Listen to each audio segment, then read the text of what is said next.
Good to go? Good afternoon, everybody. Thank you so much for joining us today. I'm not going to take a lot of time with introductions because we have a lot to talk about in a very little bit of time. I'm Danielle Pletka. I'm a senior fellow here at the American Enterprise Institute. Down at that end is Ken Pollack. He's also a senior fellow here at the American Enterprise Institute. For variety, we have Brian Katulis, who is also a senior fellow, but not at the American Enterprise Institute. He's at the Middle East Institute. Thank you both so very much.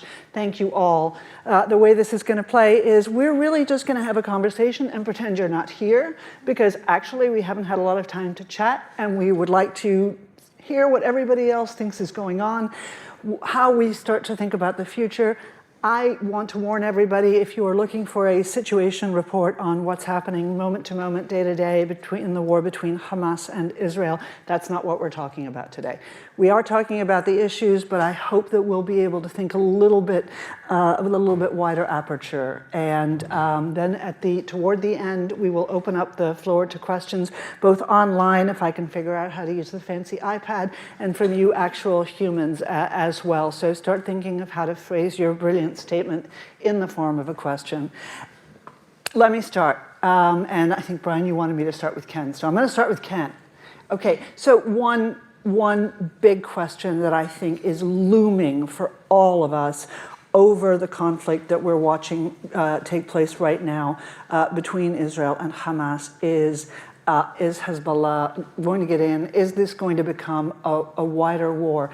And as you answer the question, again, for me, as you answer the question, I wonder how Iran thinks about this. What do they have to gain? Because they're the deciders here. Hezbollah, I think, does not want to go in. Right? They're the deciders. What are the ups and downs? Sure, Danny. So I think you're right. There's obviously $64 billion question these days, right? I will say that I am somewhat more sanguine, I think, than most folks are about the risks of escalation. I think that they're lower than most people credit them. And I've got a few different reasons for that, but then we'll come back because, look, this is a war. Wars are unpredictable. And at the end of the day, circumstances may change in ways that suddenly open doors or close them in ways we didn't expect. But I start from this proposition. Iran knew about the Hamas attack. I think there is no question about that. Whether they knew about the specific timing, who knows? We'll find that out later on. But there's no question that they knew that Hamas was preparing for this attack, which means that they could have joined it had they wanted to do so, which means that Hezbollah could have joined it had they wanted to do so. And there is absolutely no question that this attack would have been an order of magnitude worse for Israel had Hezbollah and or Iran joined in the initial attack. That was when Israel was most prepared, or least prepared. That was when Israel was most surprised. It would have been like the October War of 1973, with Egypt and Syria attacking simultaneously, taking Israel by surprise on two fronts, stretching the limited IDF resources even worse. So there's no question that they had the option of joining and chose not to, right? Which to my mind says that both of them remain very wary of Israeli retaliation. Now, for Iran, I think it's very clear they're not looking for the Israelis to start striking them. Frankly, their ability to hit Israel is quite limited. They may do some stuff from Syria, but let's also remember, the Israelis not only have their air force, they not only have their missile forces, they also have Mossad. Right? And Mossad has done a number on the Iranian government, and I suspect that the Iranian regime is very wary of provoking the Israelis to unleash whatever assets Mossad has in Tehran, which frankly I don't think they even know about. So for those reasons, I think that the Iranians are very happy to fight to the last Palestinian and potentially the last Lebanese to do as much damage to Israel as possible.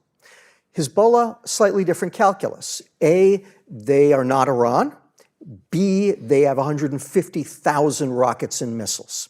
I think it unlikely, people are talking about they have much more capable ground forces. Honestly, I think the IDF would love to have Hezbollah try to mount a ground assault against Israel. If there is anything that the IDF is going to be able to handle and dispatch with relative ease, it's that. The bigger issue are the rockets and missiles. could they overwhelm Iron Dome and David Sling and Arrow and everything else? Frankly, I think that's one of the reasons why the U.S. sent these carrier groups, right? What's important about these carrier groups is less the carriers and more the destroyers and cruisers that go with them, who also have terrific anti-ballistic missile capabilities. And I could easily imagine the president saying, we will use our ships to defend the Israeli population. So that's the big issue with Hezbollah. And even then, because Hezbollah did not join in the initial attack, because Iran didn't order it to do so, my guess is that Hezbollah and Iran would prefer not to. They'd prefer not to lose that. I think that Hamas won a huge victory for itself in the initial attack. And I think that Hamas, I wrote this in Foreign Policy, right, I think that like 73, Hamas has also prepared its defenses and probably believes that they can do a tremendous amount of damage to Israel as it comes into Gaza. I think that they are hoping that they will stymie the Israelis, inflict too many casualties. And as I said, at the end of the day, I think for the Iranians, this is all gravy. I want to ask you about Gaza. I also want you to talk about exactly what you took a deep breath to talk about. But I want a semblance of organization, which I rarely show. I've said a number of times since this war broke out, if your first instinct is to turn around and say this was Joe Biden's fault, you got something wrong with you. Not because there are not arguments to be made about Iran, about the support, about the $6 billion, about everything else, but this is on Hamas, right? This is on Hamas. This is on Iran. The rest is politics, and we can talk about it, and bad foreign policy. One of the things, though, we were talking about in the green room, and maybe, Brian, you were about to raise this, I don't know, is I have been very confused, I'll be honest with you, about the administration's weird parsing, legalistic attitude. Well, did Iran know about? Well, we don't think Iran. I see no evidence. I mean, there's no intelligence to suggest. There are all these sort of words and word salads that are coming out. I don't understand why they need to do this. Either of you. Well, first, let me just jump in here and say two things. First, thanks to AEI and to both of you and the Institute. For years, I've cooperated with you guys, even though I disagree with you on some certain issues. In 2019, we co-published a book with Michael Rubin, 7 Pillars, What Causes Instability in the Middle East. If only they had read our book. That's what think tanks like to think. But thank you for the friendship and the cooperation. And the second thing, which anytime I've talked about this, I was in the Middle East and Europe for 2 weeks and just got back last night. And I'm an analyst, but I just want to note at a personal level, I lived in Israel and the West Bank and Gaza and East Jerusalem in the 90s. And on October 7th, which is like 9/11, I think, and people have paralleled that, it's been impactful on so many ways and in so many levels to people on a personal level. And I just want to express my concern and love and support for those who I know who have been deeply affected by this. And we often, as clinical analysts, forget about that. But this is a very human question, which leads to very human emotions and a divergence of views, which we've already seen sort of in our politics, which is unfortunate. On your specific question, I actually don't know why they're parsing. But it's interesting to me is that I hear echoes of this. I don't know if Ken has heard this as well. Within the Israeli security establishment, not the political establishment, but the security establishment. And it could be, and you worked in the intel community, it could be a just the facts approach that really wants to be very careful about what we know and what we don't know and how we know it. Could be sources of methods issues. This is all speculation on my part. It could be also just planning for the next phase, because the next phase is, I read it, is quite likely, I mean, already the phase has begun, a devastating air campaign against Hamas and targets in Gaza City, which already has damage well beyond that. But they may be worried about, if you point a finger at this moment at a time when there's fears of a second front opening, does this escalate? I don't know if Ken shares that view. But the thing I would say about the Biden administration approach, which I've written a lot about this, is that on the Middle East for essentially the first 2.5 years, it had deprioritized the Middle East relative to other challenges. And I wrote a piece right before this crisis for MEI called Treading Cautiously on Shifting Sands. And I tried to offer a clinical analysis of, look, they came in, they had COVID, they had multiple disasters at home, and then they had China and other priorities. But just like every administration has its Michael Corleone moment, just when they thought they were out, they were pulled back into the Middle East. It happened a couple of times before, but in spades, they're definitely there right now. And I actually think, in my view, the crisis response, and it is crisis response, sending 2 aircraft carrier strike groups to the region, sending top cabinet officials, appointing more people. It looks a little reactive in crisis management and tactical in a sense, but I'm glad we're engaging. And for all of those voices who, respectfully, I disagree mostly with them, who've said we should restrain ourselves or pull back from the Middle East, we've heard these arguments for several years now. You see what is a consequence of that. And I think we've had, under the Trump administration, very much mixed signals. Under Biden administration, notions of pivot and rebalancing to other parts of the world. We're now in a different era, I think. Like, it's only 9 days into this crisis, but I think this administration already has dedicated more resources and attention to this. They're playing catch up, in my assessment. And trying to strike that balance. I think a really big challenge will be, these are complicated issues. This is not, as I was saying to you in the green room, it's not 1991. We just didn't win the Cold War against the Soviet Union. We didn't win a quick war in the Middle East that defended our partners. There's a lot of suspicion and concerns and a gap between some of our closest partners, which I'm sure we'll talk about, that Secretary of State Blinken heard. So it's a delicate balancing act. You add to it, it's almost an election year. Every year is an election year in this crisis. And you sort of have the silly season and a silly debate that emerges when there are really tough strategic challenges that need to be balanced here. What I would say is 9 days into it, I think the Biden team has done a fairly decent job reacting to it, but they don't get, as most administrations have not, they don't have a broader theory of the case of how all of this fits together. Danny, can I jump in on the question? Because I think actually Brian did put his finger on it, right? My sense, my very strong sense, I can't prove it, but my very strong sense is that right now the Israelis don't want to deal with Iran. They want to focus on Gaza. Gaza is going to be enough of a problem for them. I think that they are building their plans for Gaza, trying to formulate it. They want to focus on Gaza. And so they are, as Brian pointed out, being kind of, weird and ambiguous about exactly what Iran's role is, because they want to focus on Gaza. Now, I think once Gaza has gotten to wherever they want, hopefully they are going to win in Gaza, whatever that means. And obviously there's a big question as to exactly what they're going to try to do and how long it's going to take. But once that happens, then I think they're going to start asking themselves the question, okay, what was Iran's role? And more importantly, now what do we want to do to the Iranians, right? How do we restore our deterrent with the Iranians? But my strong sense is that for them, it is one thing at a time. Gaza is going to be enough for them. They want to deal with that first, with as few distractions as possible. And I suspect that they're telegraphing that to us and saying to us, keep it on the down low. Exactly. Okay, that's great. I mean, you guys know exactly how I feel about the down low. I'm betting all of you can guess as well.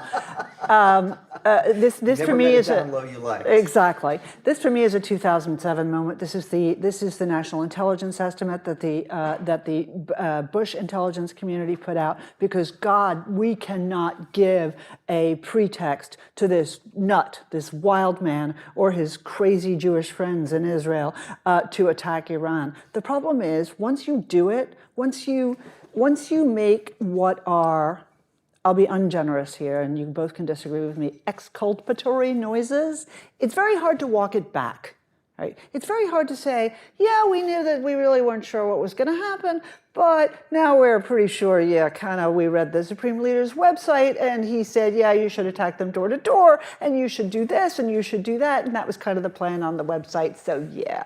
So that's my not down low opinion. I think that the Israelis, who the hell knows, but I think the Israelis are approaching this like 67.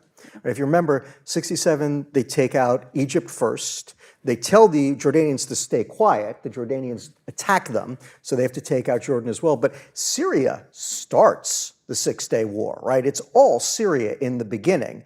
And the Israelis do nothing about Syria until they've dealt with Egypt and Jordan. And then they turn around and they take care of Syria. So you're saying I can't fight on every front despite my desire to do so? I would say yes, exactly. I think the Israeli perspective is we can if we have to, but we don't prefer want not to. to. Yeah, and I hope this is a clarifying moment. And whenever I think it is in some quarters, and I think we'll talk a little bit about Iran, I think on the policy basis, is that basically the Biden administration came in on Iran with a plan A that clearly didn't work out. They wanted to rejoin the Iran nuclear deal. But these other components started to pop up in terms of Iran's actions. One that was a pre-existing condition, one thing I've written about before, and around the JCPOA, which I was in favor of personally, I know many weren't, but it was Iran's regional role, its role of destabilizing the broader region and the state system, its support for terror. You add to that, about a year or so ago, the reminder that it actually is quite repressive against its own people. And then you add to it also Iran's cooperation with Russia and its war against Ukraine and drones and things like this. So clearly, Iran is not a good actor. Here's the challenge, though, why I mean 2023 is not 1991. This moment of clarity, if you were looking for it, just hours after Secretary Blinken went to Doha, there was another meeting in Doha where the leader of Hamas and Iranian officials met quite openly. So it's a different sort of era where coming into this pre-crisis, remember what everyone was talking about. It was the Israel-Saudi normalization deal, which clearly is backburnered for now. They were talking about the China-brokered opening between Saudi and Iran, right? And we saw MBS talk to the Iranian leader. So it's a much different moment. And if you're sitting in Tel Aviv, we can come back to Washington, because clearly what I think, my theory of the case is that the Biden team is trying to play catch up for last time and realizing a lot of these things that were swept under the rug, especially the Palestinian question, especially the Palestinian people themselves. Successive administrations just tried to say, hey, there's no pathway here. And now these horrific attacks remind us, and also sort of the human sort of costs to Palestinians who are not part of this, will remind us that this thing remains unsolved, that you can't just simply have normalization deals that ignore the reality of millions of Palestinians who still live there. So I want to sort of bury the lead of this event and talk about the Palestinian question, because I think it's the most challenging one here. Right? I mean, at the end of the day, talking about what Iran is up to, what their motivations are, talking about the conflict itself, those are, to use one of the region's favorite phrases, facts on the ground. But the question of what comes next is hard. So I'm going to punt it for a second, because I want to ask you both, what the hell is going on? An excellent podcast, by the way. What the hell is going on in the region? Okay, I know the Qataris are as trustworthy as well, nothing, actually. But we have the Abraham Accords, we have the between Mohammed bin Salman, please get that right on the transcript, and Netanyahu, that we saw on full display at the United Nations. We're so close, I love him so much, he seems so great, this is gonna be terrific. And all of a sudden, it's as if none of this happened. There's a reversion to form. Brian, you said you've been talking to the administration. Tony Blinken is getting in all the frequent flyer miles that Jake Sullivan has denied him for the last 2 years. Yeah. And so he's hopping back, forth, back. What is he hearing? Well, I think you hear from two of the closest partners, which have been criticized a lot in our debate, Saudi Arabia and Egypt, for years.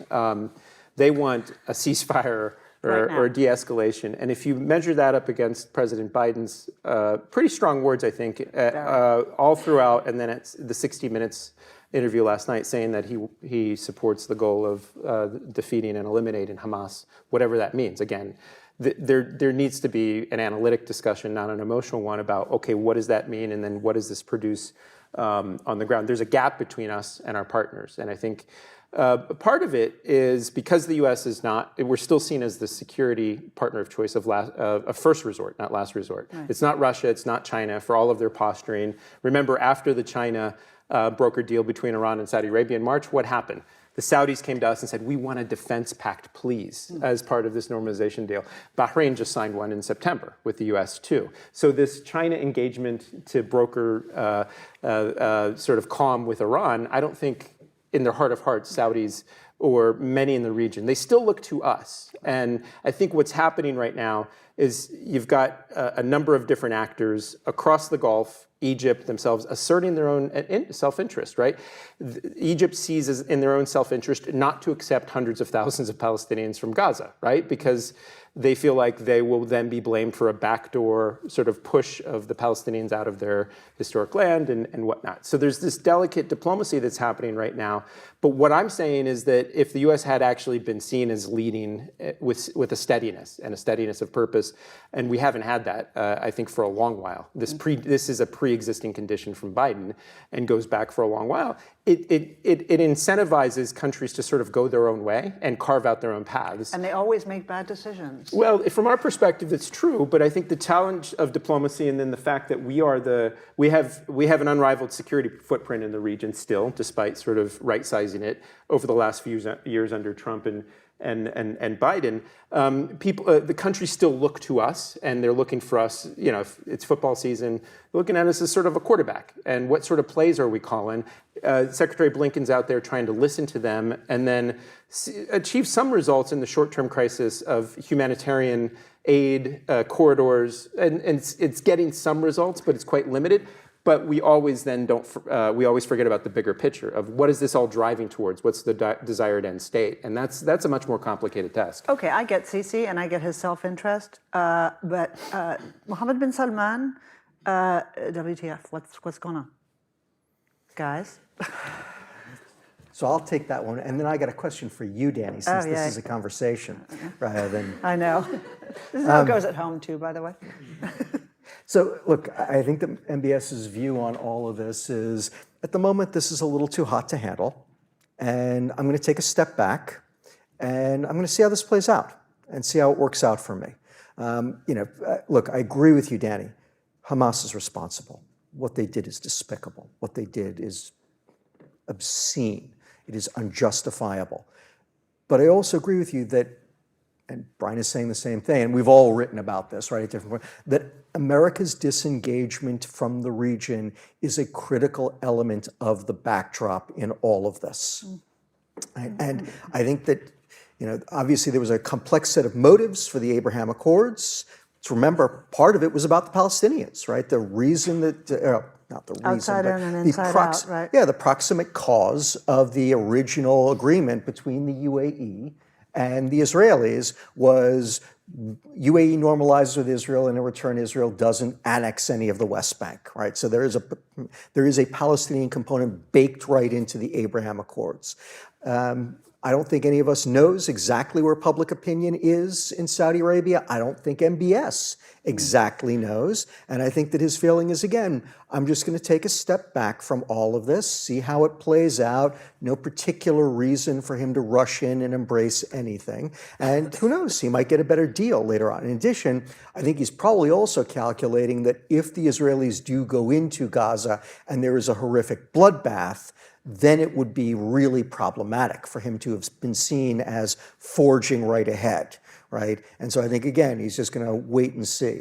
My sense is, my understanding is, Brian, I don't know if you've heard the same thing, that the U.S. is saying to all of these countries, correctly, but not going to make any difference, that, look, this is doing exactly what Hamas and Iran want, right? One of the reasons for this attack was to try to scuttle the Abraham Accords and the rapprochement between the Arab states and Israel. And if you pull back, you're giving them that victory. By the way, this is part of what I'm concerned about, ultimately.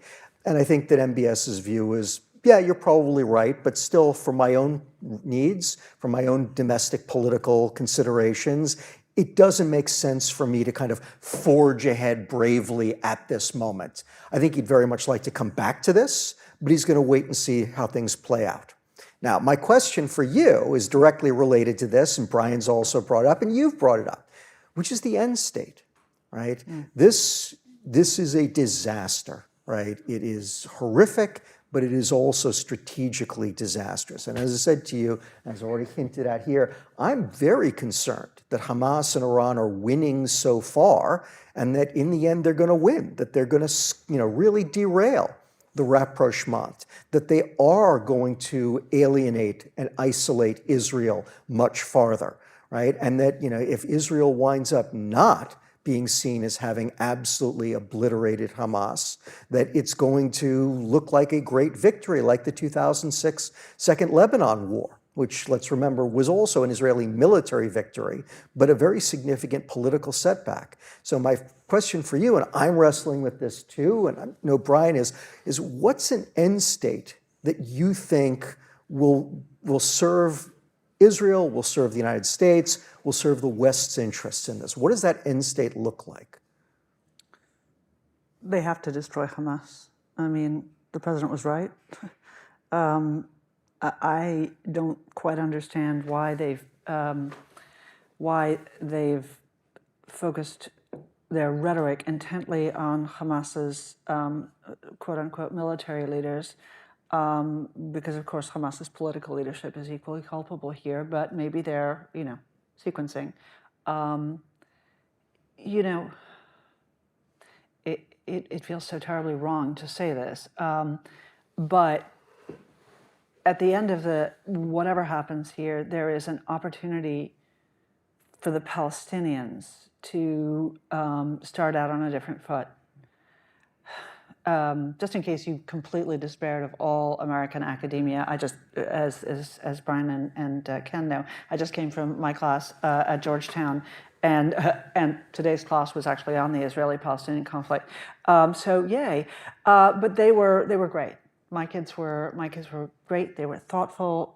They were smart. And one of the things I said to them, we talk about congressional legislation and how it shapes policy towards the Middle East. And we were talking today about the PLO Commitments Compliance Act. It's something from the 1980s, and about the Middle East Peace Facilitation Act, which came right after '93. And I'm not trying to think of an answer while I burble. I emphasized to them that while Congress was always very good about articulating what the guardrails were for relationships with Palestinian leadership and what its ambitions were for an end state for Palestine, a Palestinian statehood, that really we've had no freaking policy about the Palestinians ever, not a serious one. We defaulted to Yasser Arafat. He was awful, but less awful than perhaps some that we see now. We literally, as Brian said, defaulted to Abu Mazen, Mahmoud Abbas, the president for life of the Palestinian Authority. Let's not talk about Hamas and how the Palestinian people actually ended up turning to Hamas as an alternative to Fatah and the PLO. Not the best choice, but sometimes you don't have a choice between good and better. And we've had no policy, nothing about leadership, about institutions. We talk a lot about it. We have all this bureaucraties. We have spent tens of billions of dollars, along with the Europeans and the execrable United Nations, and it's the United Nations Relief Works Agency / Hamas Front. But we've never, ever, ever been committed to any of these things. And yeah, it's boring, I mean, who cares, so they have an election, so they don't have an election, so they have a terrible school system, so they don't, so they have a functioning economy, so they don't, kind of whatever. As long as we, kiss that ring, of Palestine, then we're good. And you may both disagree, but having worked on this for so many years, all I can say is our indifference to the development of a terrorist beachhead in Hamas, in Gaza, and to a failed state in the West Bank is really, we're not at fault. We're not part of this, yeah. but that has to change as well. It wasn't even indifference. In a sense, our policies, and I would say some of the Israeli government policies aided and abetted it, I think mostly inadvertently. And I'll get to that in a second. Let me answer your question on the big picture, the end state. Because I worry that my friend Danny's answer on Hamas, it evoked for me sort of post 9/11 when people said we need to disrupt, dismantle, and defeat Al-Qaeda and its affiliates in Afghanistan and Pakistan, and the same sort of thing with ISIS. And the same sort of articulation of you want to defeat your enemy, which makes perfect sense, but to me is or someone that has committed such horrific acts. You need to actually, and this is why I think Biden is spot on, to back up the Israelis in their goal. I think it needs a clearer articulation.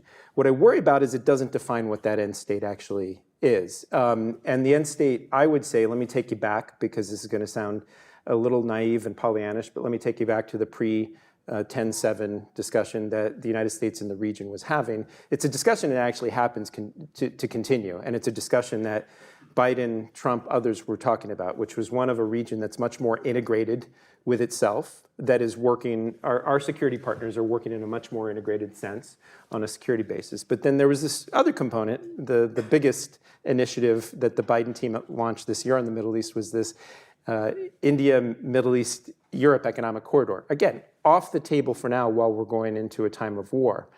But all of these concepts, if you ran them through and included the Palestinian question as part of that discussion, which is so hard to do given the nature of the leadership.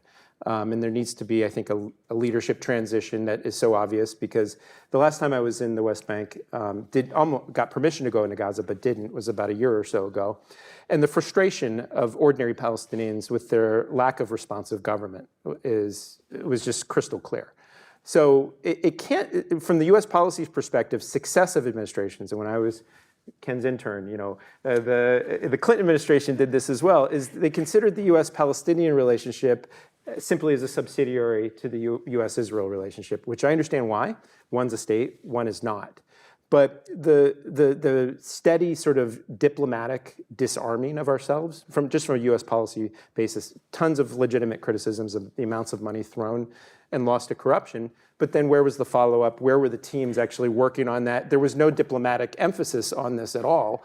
And let me just point this to, not to a 2020 hindsight and a debate about shoulda, coulda, wouldas, but more what should be next. Because once this conflict is over, and hopefully it's done with the maximum damage to those who perpetrated these crimes and caused this instability, but hopefully also maximum benefit in the long run to the people who actually want to live in peace and prosperity. And that's where our mental energies politically here at home, but then diplomatically, need to focus more on. The sorts of things, I wrote a paper right before this, another one, asked the question by the Israel Policy Forum, how do you elevate the Palestinian question in an Israeli-Saudi normalization deal? Well, they did that. Yeah, but it was the least incomplete sort of component compared to the defense pact discussions, the civilian nuclear program. So you need to invest more time and energy than we have in this part of the world over the last 10 or 15 years.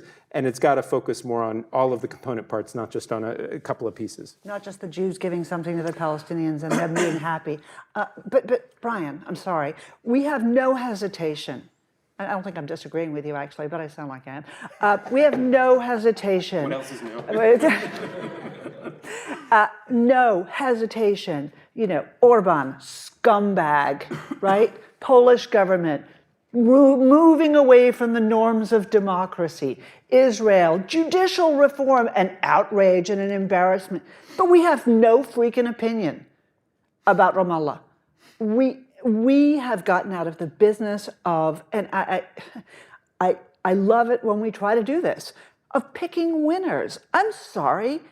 Why should we not have an opinion about the nature of governance, about the nature of leadership? Why should we not have Palestinians who we are willing to work with, who reject every single part, unlike the Palestinian Authority, by the way, which was forced into a reluctant condemnation yesterday of what Hamas did, and then deleted it from their website because quality people work there.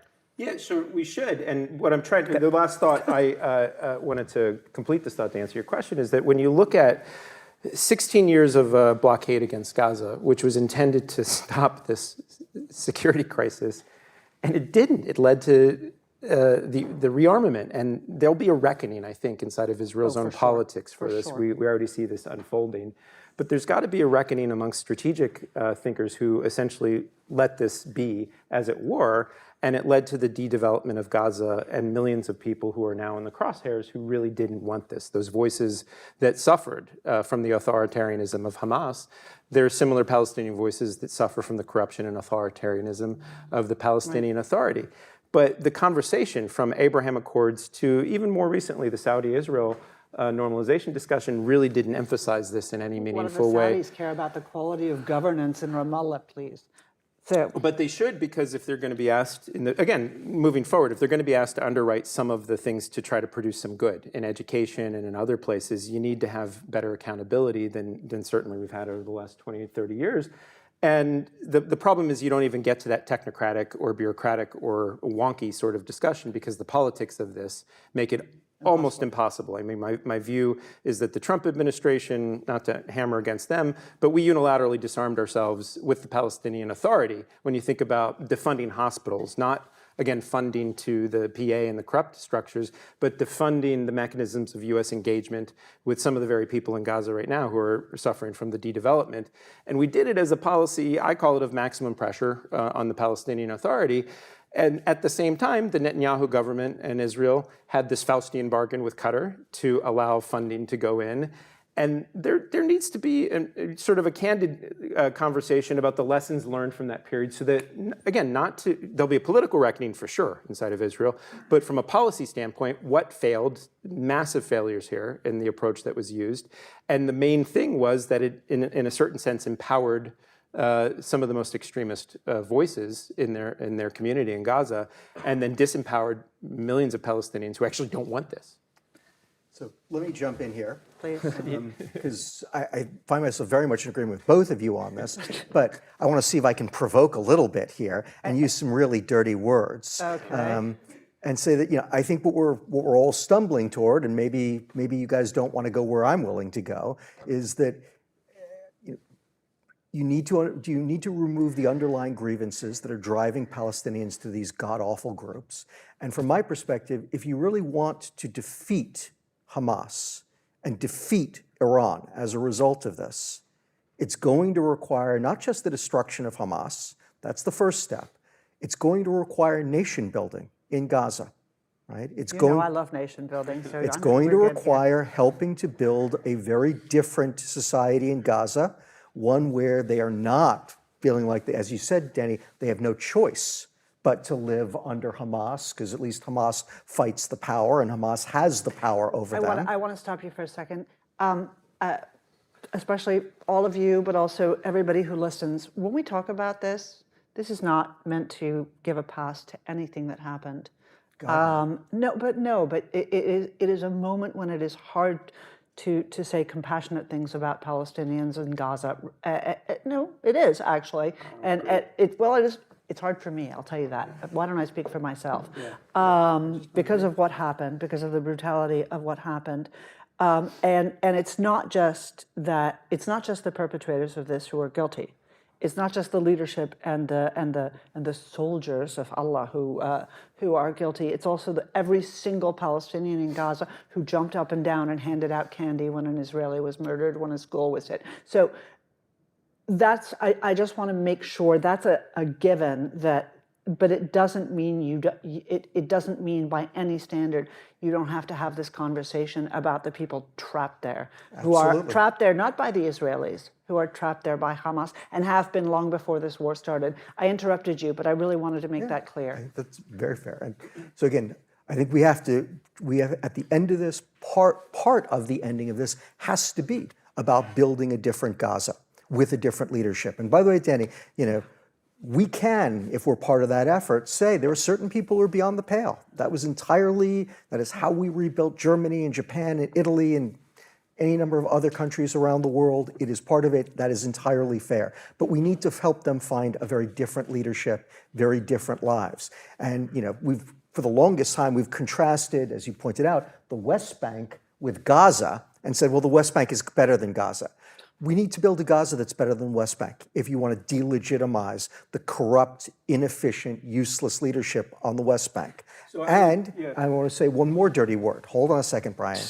There needs to be a two-state solution. Oh, well, of course. I agree with that. I would just change the pronoun. When you say we, and this is an important lesson, I think, from the past 20 years, it's they, mostly, and the Palestinian people who, again, I first went out there and I lived in the early 1990s, but I was there for the first Palestinian elections, which nobody remembers. But it actually empowered a group of people that were anti-Yasser Arafat, and they tried to do things that for their community, right? And the U.S. policy at the time, and this is before I think you joined the Clinton administration, you weren't part of that file. U.S. policy at the time was understandably prioritizing the terror attacks against Israel and security and building up the security forces, a necessary component that I think still is alive and is part of the reason why the West Bank is slightly calmer these days because of that security cooperation and U.S. engagement. But what we didn't do, which was the thing I was working on the ground with my friends from the National Democratic Institute, is we never followed through on all of these efforts to build governance structures that were reflective of the people's concerns, right?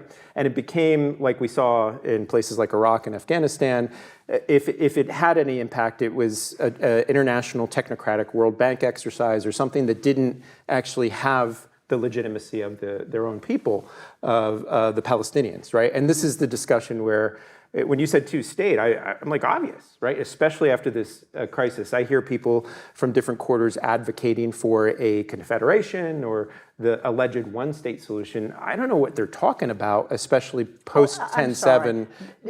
Israel has made one thing manifest. We are not reoccupying Gaza. We do not want to take over Gaza. You can't simply have this floating bubble of terrorism out there that no one cares about. The trickiest piece of what I'm trying to walk up to this is that if you want to get to that two-state solution, you actually need to help them, not we, but them create some sort of mechanism to mediate power struggles and be responsive to the people, right? And essentially, for the last decade and a half, the Palestinian people, both of Gaza and the West Bank, have not had a responsive leadership to the public over there. The debate back here then becomes, those who are allegedly pro-Palestinian tend to be a bit more reflective of the powers that be in Ramallah and in other places, but often ignore the lived reality of Palestinians who, again, it varies, and out of frustration, some say, well, maybe we'll never have a two-state, but they want their own sovereignty and control over their own affairs. So but this will take years, is the main point, and it's about politics in addition to security and economics. I also think, when we talk about this, we're all think tank people, we've all been in government, but we talk about this, and of course, these are the right ideas we need to push forward. But of course, we have an enemy as well, right? Iran is the countervailing force. Iran doesn't want any of this. But that's my point. Right. That if you want to defeat Iran, right?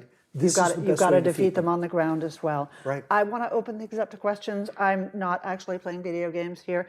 I have some questions online. If I can just open things up and ask you all to wait for the microphone, please, to really genuinely ask a question, or I will blackball you, and to identify yourself before you ask your question and your affiliation, if you don't mind. Any questions? Yes, sir.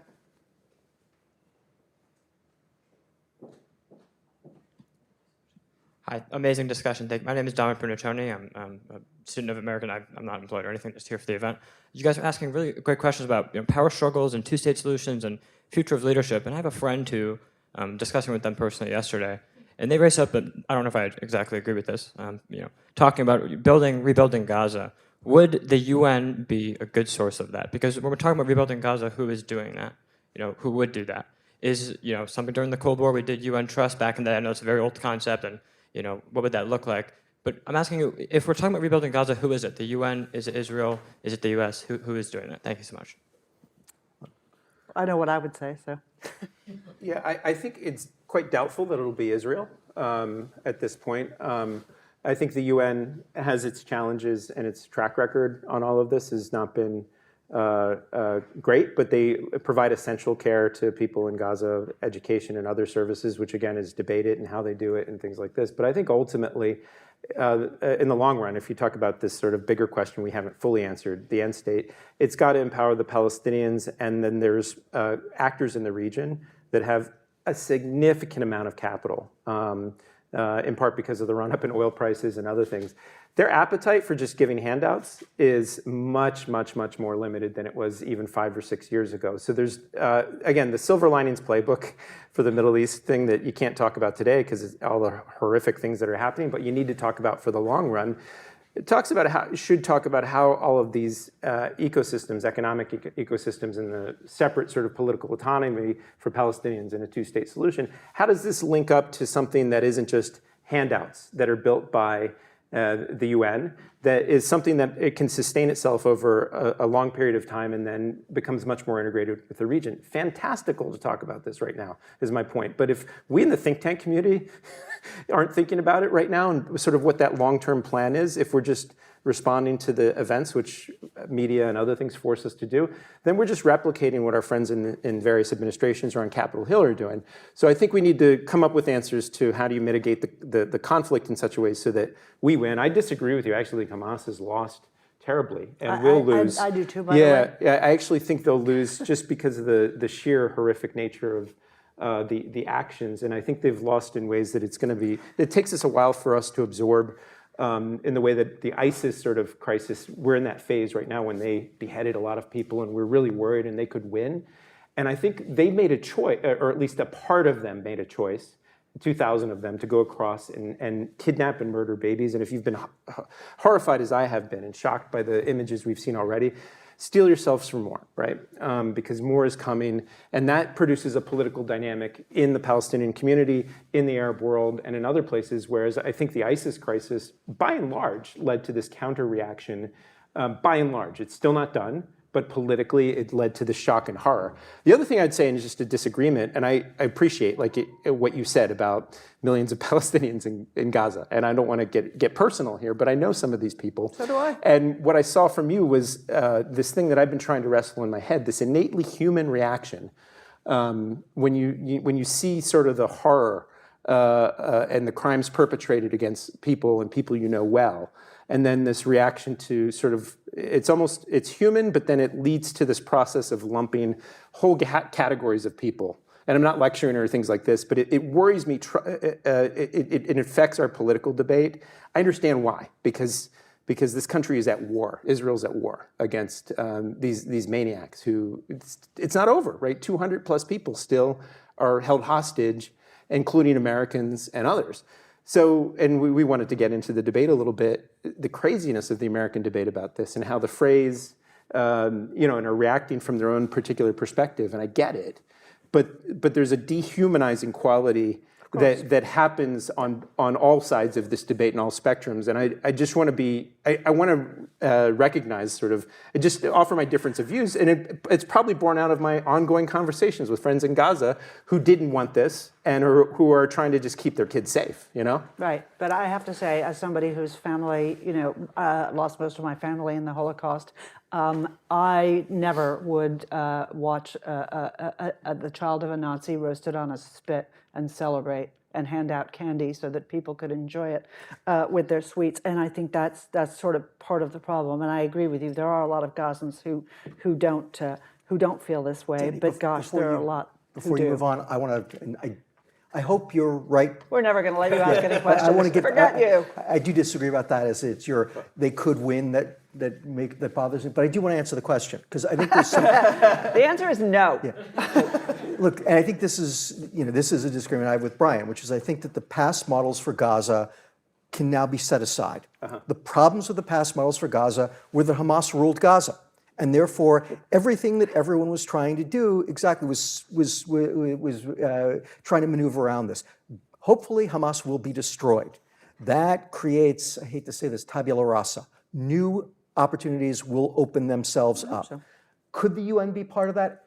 Sure, entirely possible. There are different models that countries have used for nation building over time.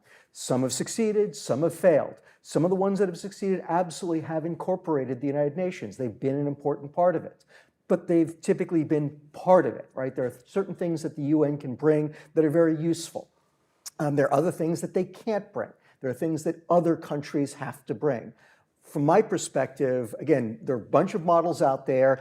The most important thing is to start having the conversations, right? Having the conversations, including with the Israelis and hopefully with Palestinians as well, about what the right model is. But the other thing I want to say is it will take a long time. And transferring control right back to the Palestinians right away is not the right answer.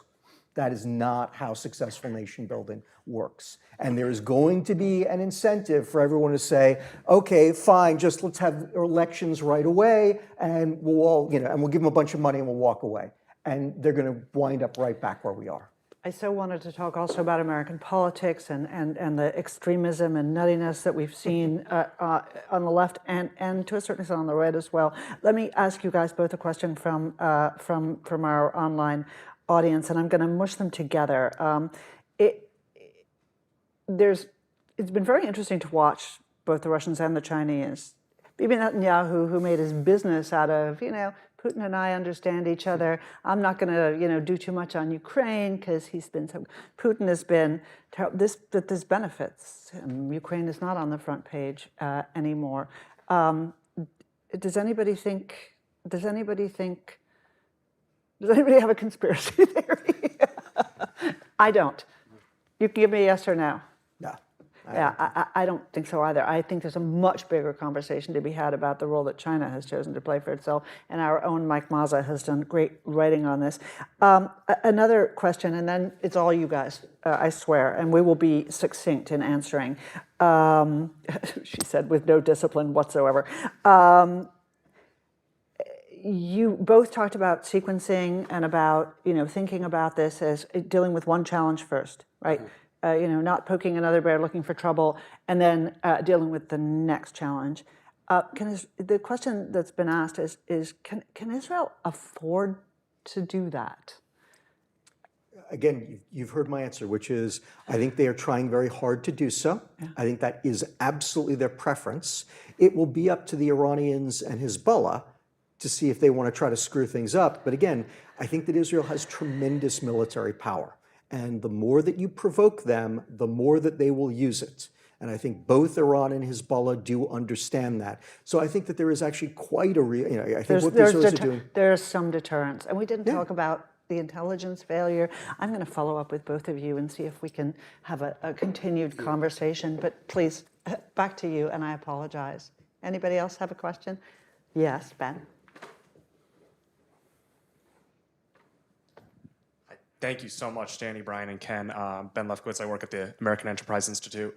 One question I've had is we've talked a lot about American policy after the war and how to approach Ramallah and Gaza City, but what preparation and what post-war planning have the Israelis done for immediately after they ideally win this war? Is there a political and military situation where they get the Gaza Strip? Would they ever let an Arab security force take control or an American security force? I will tell you one thing.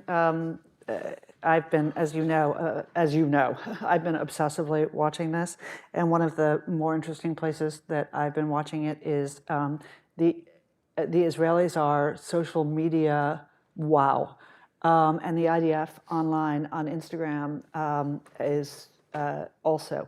And I watched the speech that their chief of general staff gave to their soldiers. I think it was probably this morning. And he said, we're going into Gaza. We're going in to get them, and then we're leaving. Right? I mean, that was sort of, this is an operation. This is not a plan for the future. I mean, I think they've underscored that very, very clearly. Yeah, I think there's no plan, though, post, and that's what we're all saying here. Yeah. And that's the danger. And I actually don't see many signs in the Biden administration. I certainly don't see the sort of questions that Congress is asking, and then also with the political debate coming up as it is in 2024, those tend to be sort of 2020 hindsight finger pointing as opposed to how do you build coalitions for a long-term strategy. My presumption inside of Israel is that once the immediate security crisis is over. Like Golda Meir faced in 1973, after the 73 war, there'll be a political reckoning. People are projecting their wishes and hopes against Netanyahu and other things, but it just seems like a cold political calculus. If you have such a massive failure, you already see ministers in this government being screamed at in hospitals and other places. And that's, again, part of a free and open, raucous democratic society. And not just an intelligence failure. Those people in Kfar Aza and Kibbutz Eri, all of them, 3 hours without a military response. This wasn't just an intelligence failure. More than that, I wrote about Omar Tiban, who's a friend of mine, and if you didn't see 60 Minutes last night, and how his father, 62 years old, had to come down with the gun and his mom and save them. And you got to watch that segment, and the story is amazing. The other thing I'd say is that these sort of things transform societies. The one thing that's not been noticed inside of Israel is the Israeli Arab leaders, some of them, Mansour Abbas, the head of Ram, expressing empathy and deep concern about his fellow Israelis, and also pointing out that there were Israeli Arabs killed by these maniacs. And every day in Gaza being killed by rockets shot off. Yeah, and this is where I think, again, this is a clarifying moment, what happened on 10/7, like 9/11 was. And for me, it clarifies who wants to move forward and those forces that want to take the world back 100 or 1,000 years. And the challenge, and you didn't get to it, but I want to just say one thing about the politics in the debate here. Again, it's emotional. Some of it is deeply disturbing when you see sort of acts of violence or people evoking support for the murders that Hamas perpetrated.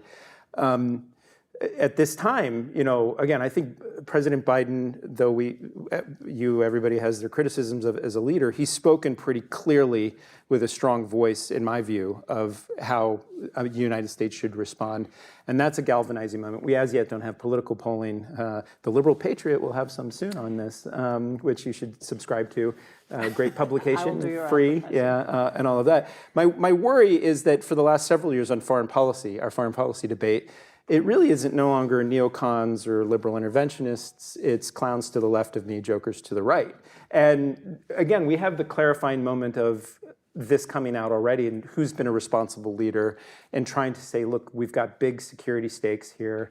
We've got a values fight as well. And addressing that sort of comprehensively, given our politics today, given the presumptive GOP nominee and what he said about Israel and how Hezbollah is very smart, all of this clarifies in a sense, and hopefully our politics sorts that out, I hope. I hope that the core of what I think America still stands for will get to the right space, but it's a dangerous moment when people feel threatened, when swastikas in my son's middle school in Bethesda or Jewish schools in the suburbs here closed because of threats, and then a Palestinian young boy killed by a maniac.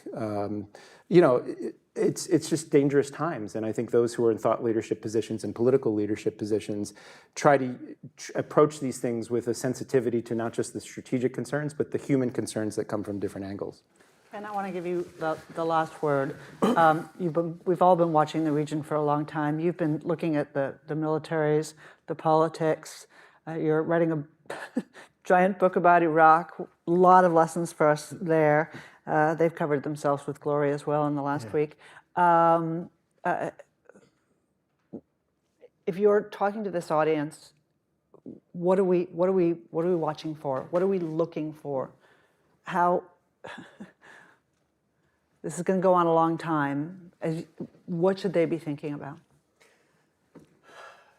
So Danny, I want to pick up on a point that you just made that I think is very, very important. And you're right, I am, as some of you know, and now all of you thanks to Danny, so I am writing this big book on the U.S. experience with Iraq, and I am bogged down in the chapter on the decision to go to war, appropriately enough. And Ben's question and Danny's response, I think, is really, really important. We had no plan for post-war Iraq. In fact, as best I can tell, an important element of the plan, especially in the mind, I think, of Secretary Rumsfeld, was to not have a plan because he wanted out, right? And the plan was to simply go in and get out, right? By September, the If you remember, we invaded in March, and the plan was by September we would be down to 30,000 troops. And I keep hearing, by the way, how smart George H.W. Bush was in this last week, right? Because he was so smart, got rid of Saddam, got them out of Kuwait, and then, Different chapter of the book. But we are Israel's friend. We are Israel's closest friend. And I think that one of the things as Americans we have to think about is how we help them. How we help them is by standing by them, but it's also trying to help them benefit from our mistakes, right? We hopefully learn some things. I mean, I have heard you make this point, right? It's so important that we had these ideas about, anything would be better than Saddam, right? And therefore we didn't need to, and that was wrong, right? And you're so right about exactly that. And I am so concerned that the Israelis are making the exact same mistake. And as their friends, we need to be saying to them, we understand how angry you are, how frightened you are, how enraged. We were the same way right after September 11th. And we made mistakes because we acted out of pure rage, right? Let us help you to not make those same mistakes. Because again, because you don't want to do this again. Pardon? Because you don't want to do this again. Yes, exactly. And there is a better outcome. Everybody, first of all, thank you all for being here. Ken, my colleague, who's just to shout out my colleagues, have been doing incredible work on also the Russia aspect, the China aspect, lots of work on Iran from our friends at the Critical Threats Project. Brian is the founder and author at a really wonderful Substack called The Liberal Patriot. We don't agree, especially on domestic policy, at all. But it is great, thoughtful, and our own Rui Teixeira is part of that and does wonderful work. We are trying to be a thoughtful resource and have an ongoing conversation about this. Thank you all for being here very much.